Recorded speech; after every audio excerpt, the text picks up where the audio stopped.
Finally, I am the president's wife. All of the inheritance belongs to us as a couple. I won't give you a penny. How outrageous to say such a thing after her father-in-law's funeral. But when someone is so evil, it's more laughable than irritating. It's still sad that she's saying such things. I'll tell you everything from now on. My name is Stephanie.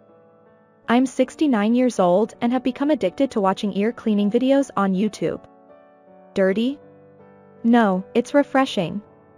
I'm completely hooked. This is the story of when I felt the most refreshed in my life. It was a long time ago, but one day my eldest son Anthony said, "I want to get married because we'd have a baby soon." At that time, it was no longer unusual to get married because of an unplanned pregnancy. However, I was a little bothered by the way he said it was because they'd have a baby.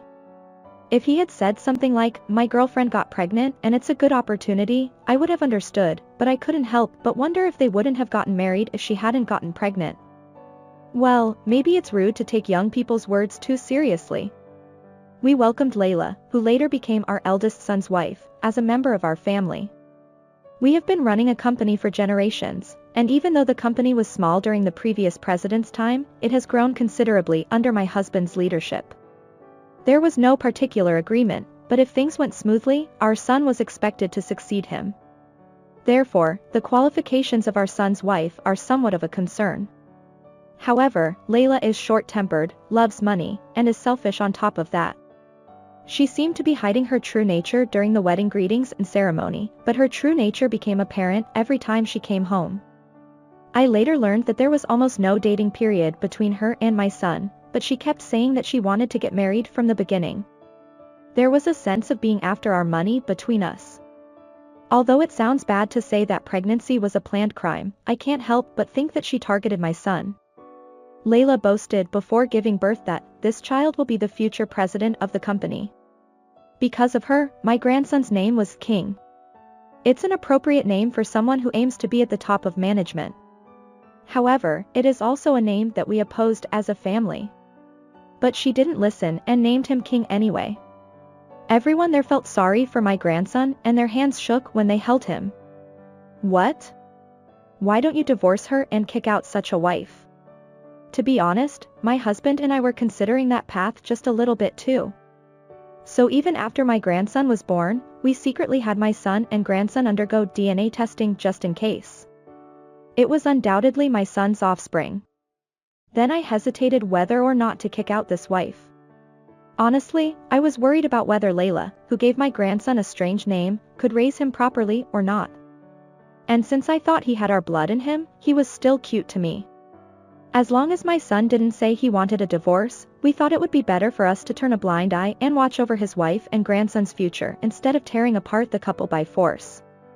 So I stuck to the stance of watching over them without doing anything that would tear apart the couple by force. Well, my daughter has become a complete sister-in-law and wants to kick out her sister-in-law with all her might, saying, "That wife is no good." I understand how she feels, but after giving birth, Layla avoided meeting us due to child rearing.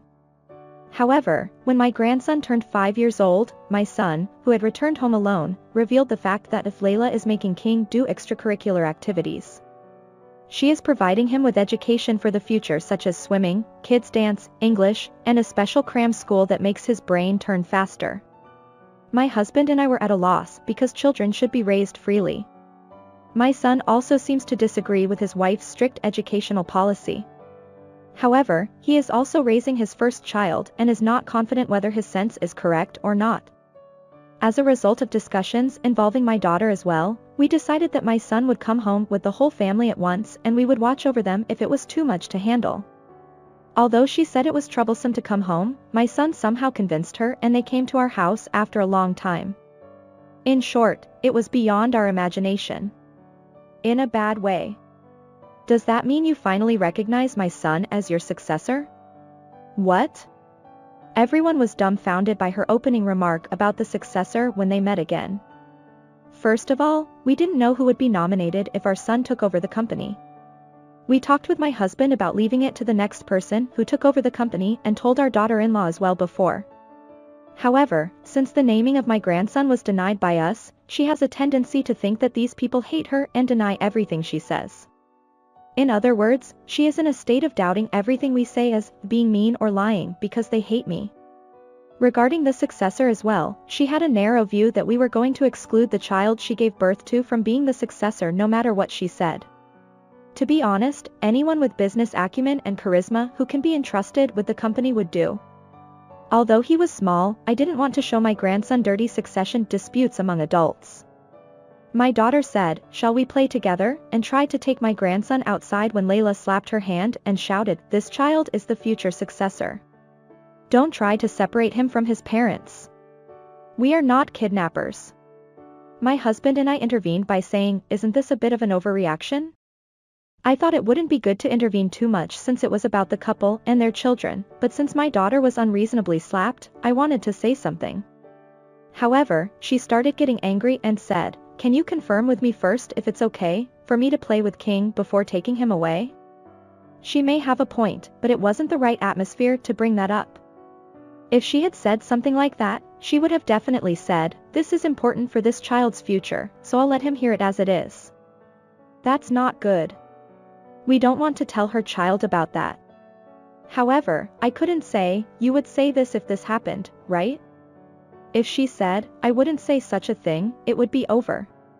My daughter seemed to understand that and lightly avoided the situation by moving to another room.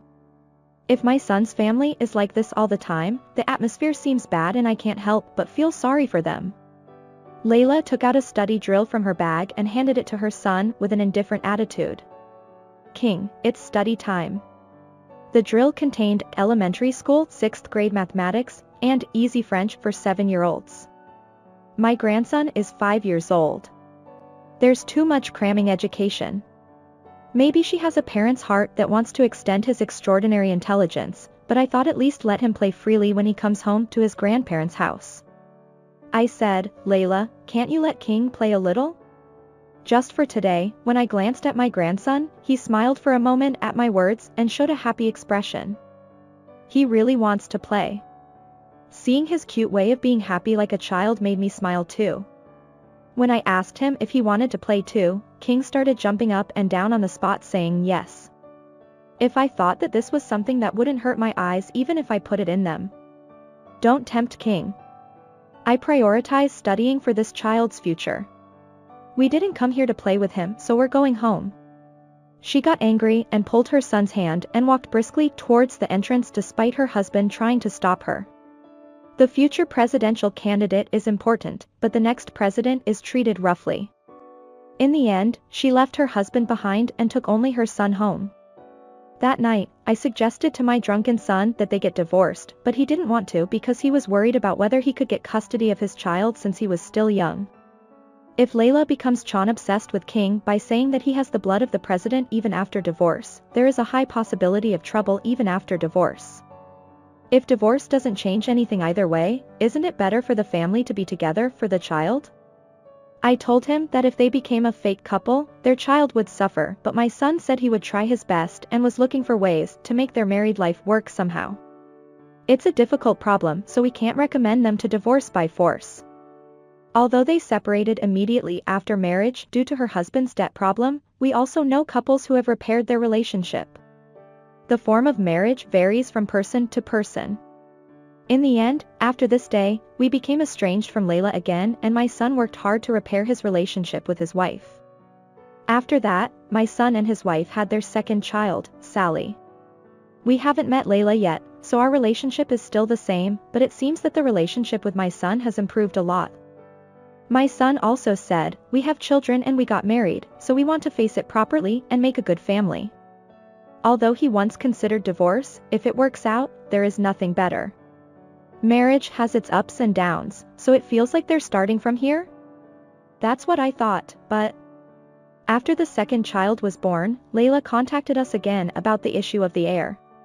She said, "Anthony is over 30 years old now, and my father-in-law is getting older little by little, so shouldn't you think positively about it?" Then I realized. This daughter-in-law was waiting for her son and husband to get older and had temporarily improved their relationship. For that reason, she was very fond of King as a candidate for the heir, but she didn't seem to be very interested in her daughter. My son also complained. Because his wife said, "I wanted a boy, not a girl." And he gradually began to feel disgusted with his wife who didn't love both children equally. If this were a story, they would have divorced easily, but in fact, at the same time, her parents who were older than us feel ill, and my sons had to live with them and take care of them. Her siblings pushed her to take care of Layla, the youngest daughter. Her parents were also getting old and having trouble understanding things, and if they talked about divorce, their son would be accused of cheating and it wouldn't work out. Due to various factors, they did not get divorced. Moreover, the second grandchild was not being loved by Layla's parents because they said a girl can't be an heir. We wanted a boy. King was being loved, but he was tired of studying at his desk and his relationship with Layla had been deteriorating lately. One day, after he entered high school for a while, King disappeared. Strictly speaking, my son found him easily, but King himself took an attitude of not returning home. Because he hated his mother. Layla was furious about this and disowned King, saying, "If you hate me that much, that's fine. In this day and age, even women can become presidents. So Sally will be the heir." On the other hand, she often called us and said things like, "Has your father-in-law's retirement date been decided? I want you to officially declare your husband as the heir soon." She seemed to be more obsessed with the president's seat than when she first got married. Then several more years passed and one day when King became an adult, her husband who had been fighting illness passed away. We knew that someday this would happen since cancer was discovered, and we thought we were prepared for it. But losing a longtime family member is still painful. My sons felt the same way and we were all depressed during the funeral. Layla and her daughter Sally did not attend the funeral. Sally had never met us because we were estranged, so it couldn't be helped. Besides, Layla had made a mysterious trump card of, "Don't let them meet until the heir problem is resolved." I think it's rude for a wife who doesn't attend her father-in-law's funeral, but on such a day I didn't want to hear questions like, "What happened to the heir problem?" either, and if I showed such an ugly side at a ceremony where employees gathered, it would damage my husband's honor. So I thought it was better not to attend. After the funeral, while having a modest meal with my son and daughter at home and talking about my husband, the doorbell rang. To our surprise, Layla and Sally appeared. Sally, whom I saw for the first time, looked a lot like my son.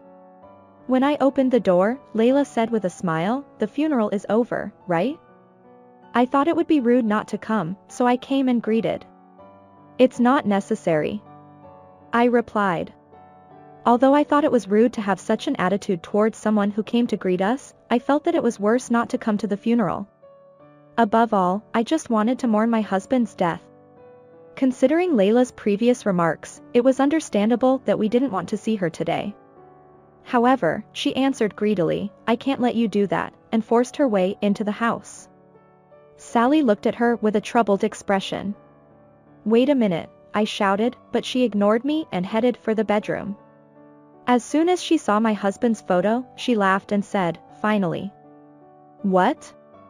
Layla said, "Finally my father-in-law is dead. I'm relieved. I'm finally the president's wife. Everything is ours. We won't give you a penny." Rather than being irritated, I was dumbfounded. My daughter and son, who had rushed over thinking something had happened, were also staring at her in disbelief. When she saw my son, she hugged him and said, "Congratulations. You're finally the president." My son stiffened as if to say, "What is this woman?" My daughter started laughing and said, "There are people like this." At first I was annoyed, but when I realized how obsessed she was with becoming president and wife without wavering, it became funny. Watching my daughter laugh made me laugh too. "Why are you laughing?"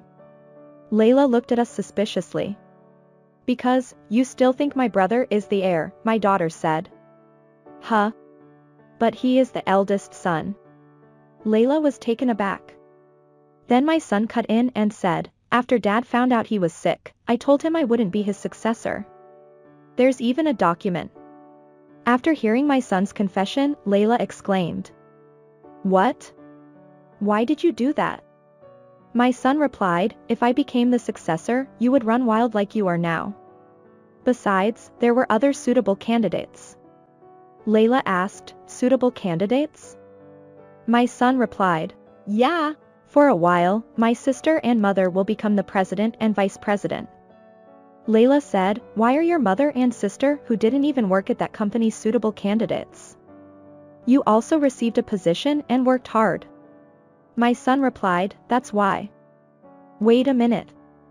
I'll call someone upstairs. Layla asked, someone? Ignoring her question, my son went upstairs and brought someone back with him. Layla exclaimed, King. Why are you here? Weren't you living alone far away? Layla was surprised and looked at her son who rubbed his eyes swollen from crying over his grandfather's death. He said, you're doing something embarrassing again. I've been living in this house since high school. My aunt said she was getting married and moving out, so I took that room and lived there. Layla asked, what? What does that mean? Not understanding what was going on and about to get angry, I said to her, shall I explain it to you? On the day King disappeared, he had actually come to our house instead of his friend's house from the beginning. So my son knew King's whereabouts from the beginning. King said, I don't want to be near my mother anymore. I want to live freely. Respecting King's feelings, my son set up a scenario where King was staying at his friend's house and persuaded Layla to let him live with us somehow. My husband's job as a manager was what moved King, who had dropped out of high school and was completely exhausted mentally. King enjoyed listening to my husband's stories about his work as a manager and became a grandpa's boy. With my encouragement, my husband hired King at his company and began teaching him the ropes of the business. He could become the successor or change jobs and live a different life. That was our idea as a couple, to give him money and skills to leave that mother. Layla said, I see. So I can't be the president's wife anymore, but the future president's mother is confirmed? If the former president himself hired him, then that must be it. I don't really understand it though. Her expression relaxed as she said this. Her son replied, no, I'm thinking of divorcing you. What? Why did we talk about divorce before? My feelings haven't changed. Your parents are dead now too, and there is no one to stop our divorce. Sally is finally 15 years old this year and can choose custody for herself. King hates you too, so we'll get divorced and I'll take both of them. I can't accept that. Even the children are just rebelling against me now. Right, Sally, King? You don't want our divorce, right? Layla clung to her children for help. However. What? I've always hated you. I've been helped by my grandparents and father. I don't need you now. I've wanted your divorce for a long time. Stop treating me like your daughter only at times like this. You didn't care about me at all. Only Dad and my brother cared about me. King and Sally glared at Layla with cold eyes. Yes, King had always wanted his parents to divorce. So his son tried to go through with the divorce. If Layla's parents, who would get violent when they heard the word divorce, weren't there, they would have forced the issue. So once Dad's situation is settled, let's proceed with the divorce. I'm going to make sure it goes through this time, so please be prepared. You're lying. Layla hung her head at her son's words, and Sally said she didn't want to go home with her mother. So they stayed overnight at our house, and Layla went home alone. After that, Layla begged my son many times not to get divorced. She said she didn't know how to live alone anymore. However, my son refused to accept it and they got divorced. The property division was also quite contentious, but thanks to a good lawyer, they didn't suffer any major losses. The children will live with their father's surname and the long-standing marital problem was resolved. It seems that Layla had made some reckless investments without any knowledge because she wanted to become a president's wife in the future and earn money. She also bought paintings that were said to sell well in the future and left them at her parents' house. However, she couldn't become a president's wife or a president's mother, and her investments were a big failure. The paintings didn't sell either and she suffered great losses. Now she seems to be working multiple part-time jobs. She had been a full-time employee at one point, But since then she has been unable to find work after being fired for saying that work and salary were not commensurate with each other. If she doesn't fix that personality that got worse as she got older, she'll have a hard life. As for us, our grandchildren have grown up safely, King has become a manager, Sally is married and currently pregnant. My son is also working hard and supporting King. Thanks to our early marriage, I'd see my great-grandchildren. I heard that if parents get married, pregnant and give birth around the age of 20, their family will become similar in the future. Maybe it's true. In any case, it's a happy story. If we do our best, maybe we can see our great-great-grandchildren. No, it's probably impossible. Surely my husband in heaven is looking forward to the birth of his great-grandchild. I'll love my grandchildren for you too. I'll live long. Fight.